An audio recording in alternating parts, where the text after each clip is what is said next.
What is up, fans? Welcome. And actually, that's an old title that I have up there. So I'm going to take that old title out of there because Paul George was amazing today. So I can go ahead and I can already dispel that exactly right now. Paul George was absolutely, positively amazing in game 5. Ashley Nicole, you owe that man PG an apology. Shout out to Miss Ashley Nicole, the newest member of HNB Media TV, the newest partner. I think she owed PG an apology because Paul George came out there and he did what he was supposed to do. Excuse me. He did what he's supposed to do. Great game from PG. Overall, I just saw the aggression. You know what I mean? And he spoke, post game to TNT about being vulnerable. And kind of dealing with his mental health, status, and him not realizing how much of a toll the bubble would take on his mental health. And I think that, quite honestly, we all have to give these guys a lot of credit for being able to be isolated away from their families for essentially, I think it's been a month and a half now at this point in time. Only FaceTime contact. So we got to give these guys a lot more credit than I think that we've been giving them. And I think Paul George specifically deserves a lot of credit for what he did in the game. I thought that, number one, he was aggressive overall. I think that Doc Rivers, also did Paul George a service today, not a disservice, which is what I believe he had been doing in previous games. A disservice to him by not necessarily getting him the touches that he needed toward the rim, the more isolation touches. Doc spoke about how him and Paul talked about, basketball for, about an hour after the last game, about how other players on the team was coming up to Paul and going up to his room and trying to talk to him and encourage him after a couple nights of shooting woes. PG himself mentioned in his post-game presser that he has not been on social media, even though I don't really believe that. I actually think that every player, everybody and their mama is on social media, and I'm pretty damn sure Paul George know people out here calling this man Pandemic P. So Pandemic P had to step up, and he had to go out there, and he had to cure what was going on the court because it was ill, quite frankly.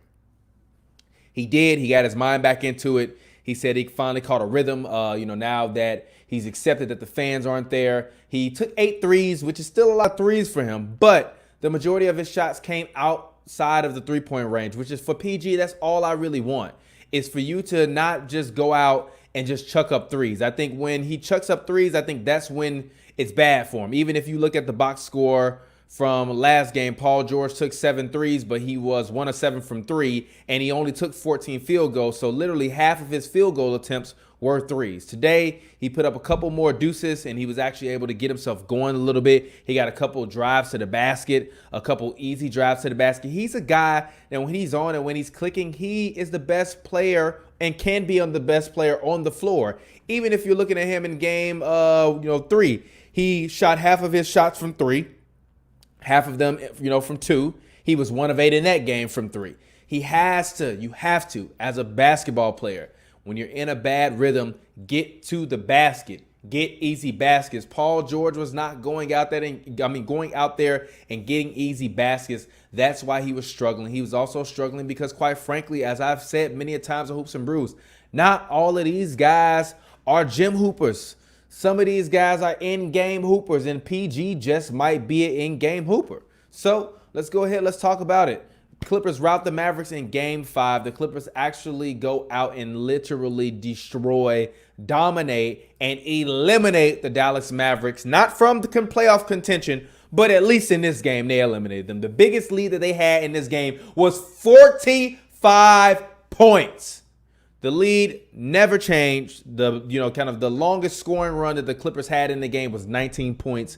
They only had one actual. I'm sorry. It was one lead change, and the lead change actually came at the beginning of the game. And then once the Clippers took the lead at the pretty much at the middle of the first quarter, they never looked back. The Clippers in this game out rebounded the Mavericks, which is huge for them. The Clippers this game still played sloppy.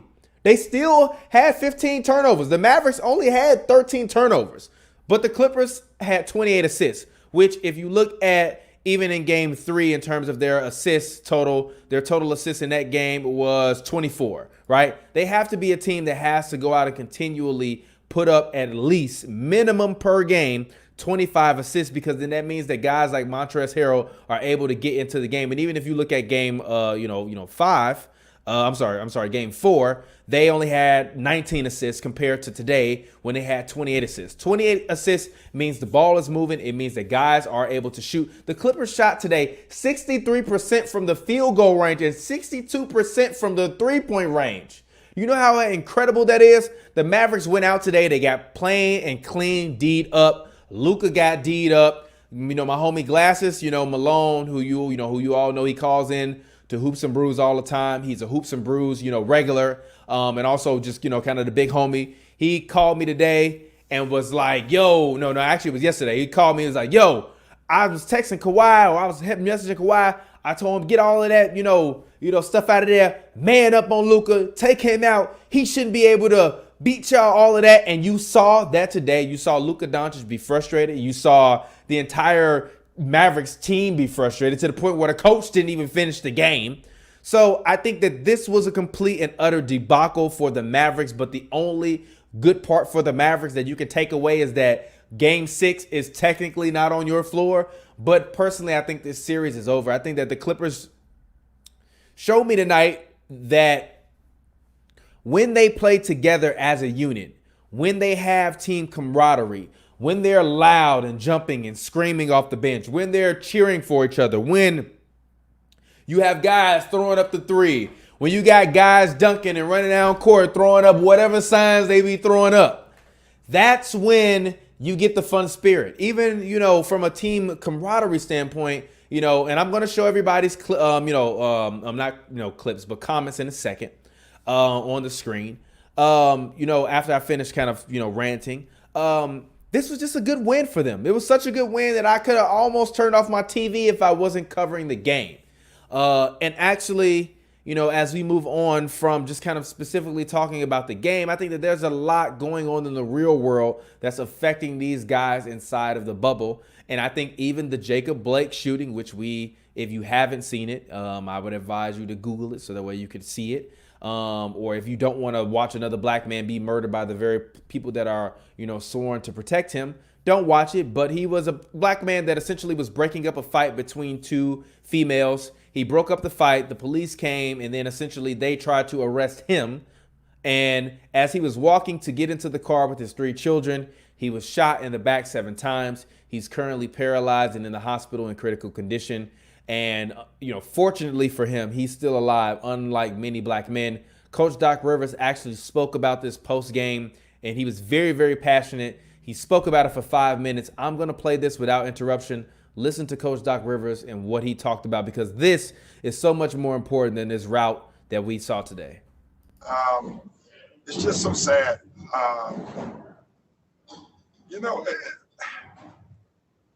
What stands out to me is just watching the Republican convention and this spewing this fear, right? Like, all you hear is Donald Trump and all of them talking about fear.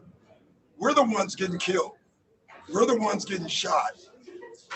We're the ones that we're denied to live in certain communities. We've been hung. We've been shot. And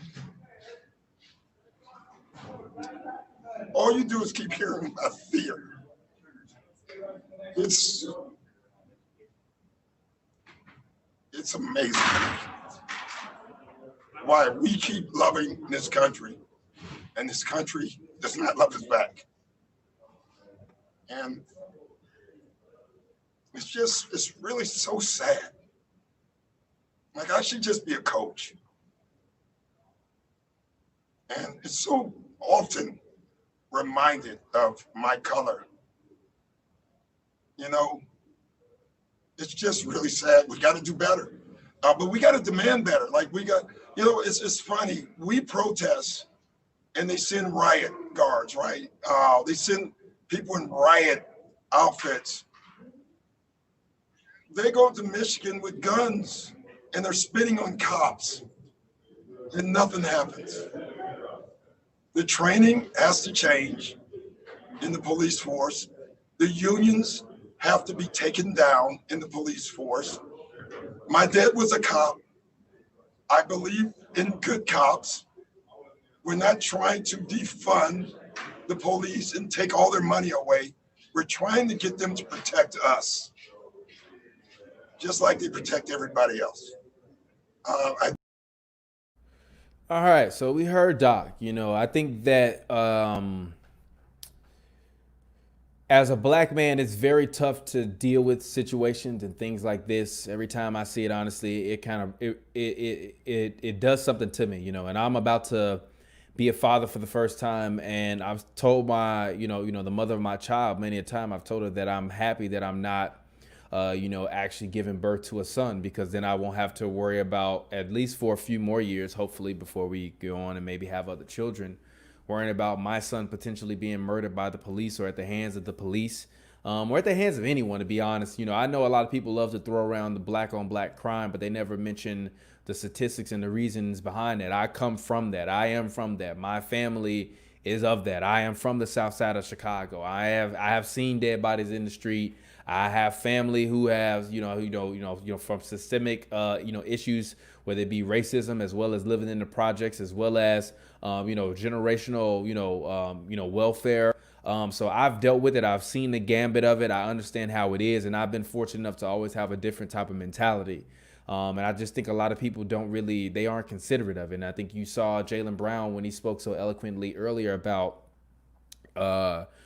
just kind of what is it, what is it that, white America or the other part of America that's scared of us and, black people. What is it that you're so afraid of? Or what is it so, how is it that, he mentioned, wearing the number 7. And now when he wears that jersey, he's going to just think about this man being shot in the back 7 times. And I think that that's stuff that these guys have to deal with. And I think that, it's easy for us on the outside to say that their job is easy because they're making millions of dollars. But as you can see and you can hear the pain in Doc Rivers' voice, as he said, I shouldn't have to have this conversation. It shouldn't be our job to speak about people getting murdered. It shouldn't be our job to have to, cure social justice and social ills. But because of the platform we're given, we have to do that because these injustices are happening. And as he said, I should just be able to be a basketball coach. And I think that's the most unfortunate part about it. And I think as you've heard every player kind of speak and allude to it today in the NBA, and even, the Raptors and Celtics are considering boycotting their game, I think it'll be very, very interesting to see what will happen going forward. I know Doc Rivers spoke tonight and basically said that he doesn't believe that, boycotting or stopping playing from basketball is something that they should do because it is essentially stealing dreams away from other men and other black men that have dreams of accomplishing goals. And I kind of agree with that. But I also think that, on a night like tonight where we did get to see one great basketball game in a rout, we have to really take into consideration what's going on in America. And I've been a main proponent of speaking about how the NBA can be a distraction. I don't want them to be a distraction right now. I want them to be someone that's helping to continue to shine light. So I hope that these players do take this seriously. And I don't care if money gets missed out from a playoff game because the players walk on the floor and hold up their fist or get on the knee and then walk off and don't play a game. I don't care.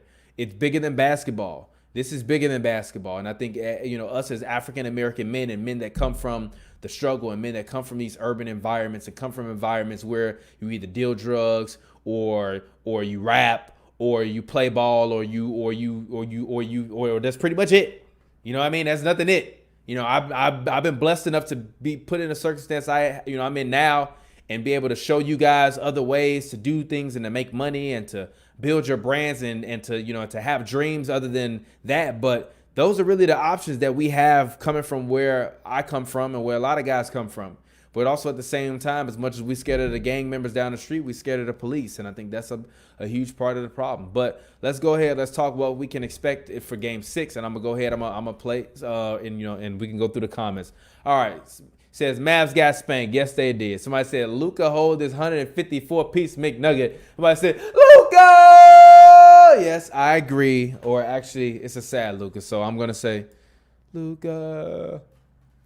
But anyways, he said, Luka is still being Luka. Tell me how easy it is to play with an ankle sprain and without playing with your partner in crime, Kristaps Porzingis. Yes, I agree wholeheartedly. KP is not out there on the floor, and everybody acting like Luka out there with his whole roster in full compliments. And I'm sorry, dude. My bad for having it say game 4, not game 5. He said Marcus Morris is dirty. I don't think Marcus Morris is dirty. I think Marcus Morris is an agitator. And I think what happens is when you get players that are agitators, or I'm sorry, not agitative, agitators, they agitate. They step on, they push, they pull, they grab, they scratch. They do a little bit too much all of the time. So the People's Mix said, I am unbanned. You never were banned, bro. Yes, we can see you, bro. You were never banned. Shout out to Nick Hamilton. Great question tonight in the press pit. He said he needs to go to Kawhi's turnaround midi. Easier said than done. Franchise record, yes, whatever. Whole lot of text. Yes, it was a whole lot of text, but it's a whole lot of text because the Clippers are up against a team that's not inferior to them. They're up against a team that's less experienced than them, and I think that's the biggest issue. The Mavericks are a team this year that are literally 2-11, I believe, in games decided by either 3 or less than 10 points. So they're a team that is inexperienced. This Clippers team is experienced, but this Mavericks team is young and dumb enough to believe that they can win this game. So of course the Clippers are mad because we supposed to be kicking y'all ass, and we're not kicking y'all ass. So, yes, it is great. PG finally showed up. He said they got to put him out in the next game. Yes, they do. If they do not win game 6. If they do not win game 6 and they lose game 7, Doc Rivers is going to get fired. And I don't want to see Doc Rivers get fired. I don't think that the Mavericks are ready to compete in the second round.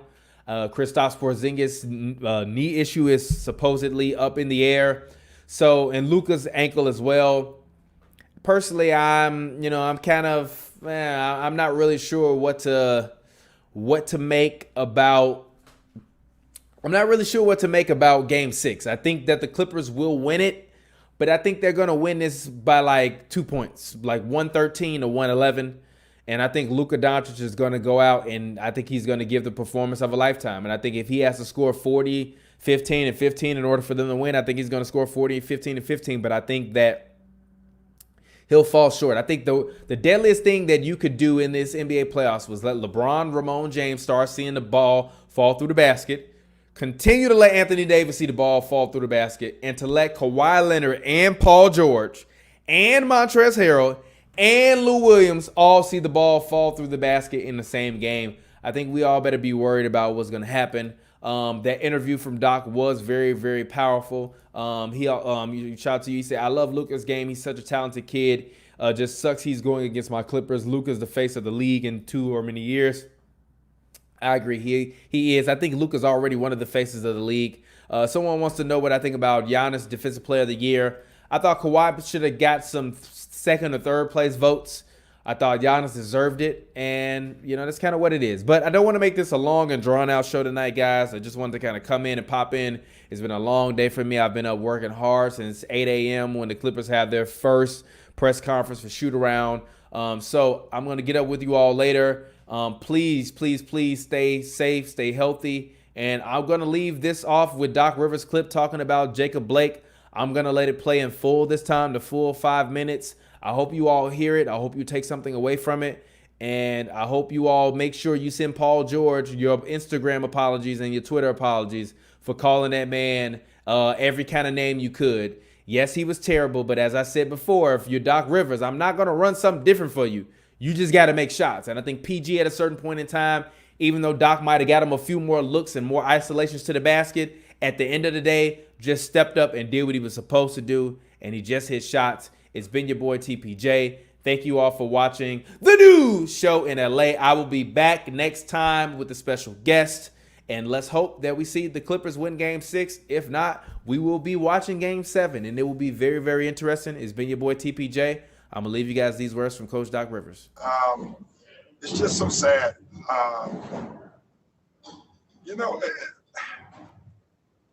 What stands out to me is just watching the Republican convention and this spewing this fear, right? Like, all you hear is Donald Trump and all of them talking about fear.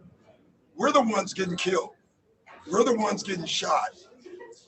We're the ones that we're denied to live in certain communities. We've been hung, we've been shot, and all you do is keep hearing about fear. It's amazing why we keep loving this country, and this country does not love us back. And it's really so sad. Like, I should just be a coach. And it's so often reminded of my color. You know, it's just really sad. We got to do better. But we got to demand better. Like, we got, you know, it's funny. We protest and they send riot guards, right? They send people in riot outfits. They go to Michigan with guns and they're spitting on cops and nothing happens. The training has to change in the police force. The unions have to be taken down in the police force. My dad was a cop. I believe in good cops. We're not trying to defund the police and take all their money away. We're trying to get them to protect us, just like they protect everybody else. I didn't want to talk about it before the game because it's so hard. Like, just keep watching it. That video, if you watch that video, you don't need to be black to be outraged.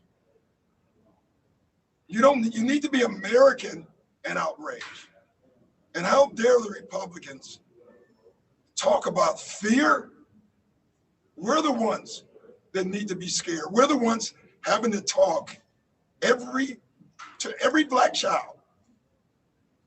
What white father has to give his son a talk about being careful if you get pulled over?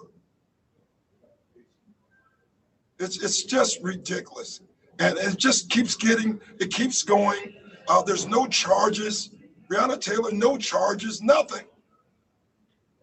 All we're asking is you live up to the Constitution. That's all we're asking for everybody, for everyone. Thank you. You want to get back to basketball? Can I have a follow-up on that? Yeah. Real quick. I mean, there's been players in the Raptors and the Celtics sort of weighing who you play, now play. You said how tricky it is to be a coach. One thing I'd say, I think you always play. You know why? We can fight for justice, but we still should do our jobs. I really believe that. Because doing our jobs, people are seeing excellence from Americans, black Americans and white Americans. So I would still do my job. That's just my opinion. But if my players told me no, it'd be no. I can tell you that. It's when you watch that video, it's sickening. It's sickening. You know, his kids were in the car. How do they ever get that out of their mind? How are those kids ever normal? You've been in the spot deciding boycott, not boycott. What would your message be to players who are in this situation weighing these kinds of questions? My message is go after your dreams. You don't allow anything to take you away from your dreams. Doing the Donald Sterling thing, you know, Matt Barnes and Chris Paul, DJ and Blake and all those guys, JJ Redick, they all pulled together. And at the end of the day, the one thing we decided when we were little kids and we were in the backyard by ourselves and we had these dreams about winning the championship, Donald Sterling was not in our dreams, and neither were these cops. And so they're not going to take anybody. They're not taking our dreams away. All right. And so that would be my message. I have a few questions here left on Zoom. We're going to go to Tomer. Doc, it feels a bit wrong to go back to basketball, but